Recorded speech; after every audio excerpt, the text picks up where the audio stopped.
জনপ্রিয় মিঠাই ধারাবাহিকের প্রধান চরিত্র এবারে টলিউড নয় বলিউডে অভিনয় করতে চলেছেন।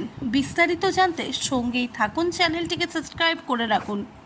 একটা সময় কিন্তু বাংলা টেলিজগতে দীর্ঘ সময় ধরে রাজ করেছে মিঠাই, কিন্তু মিঠাই শেষ হওয়ার পরে কোন তারকা কোন সিরিয়ালে কামব্যাক করছে সেটা নিয়ে আগ্রহী ছিল প্রত্যেকটি দর্শক।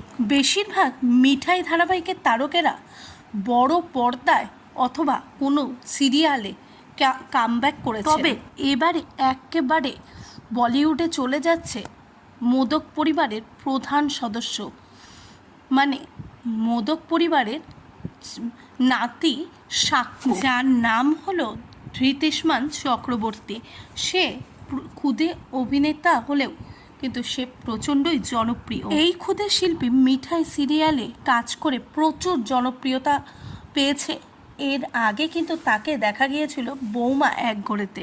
তিনি তার সোশ্যাল মিডিয়াতে একটি ছবি পোস্ট করে লিখেছেন, মুম্বাই কলিং আর চললাম একটি নতুন প্রজেক্ট নিয়ে।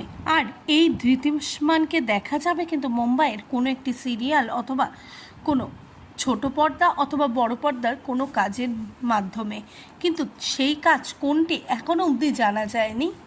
তবে তাকেও কিন্তু সবাই শুভেচ্ছা জানিয়েছে। আর আপনাদের পক্ষ থেকেও কি আপনারা শুভেচ্ছা তাকে জানাতে চান? অবশ্যই কমেন্ট বক্সে কমেন্ট করে জানান।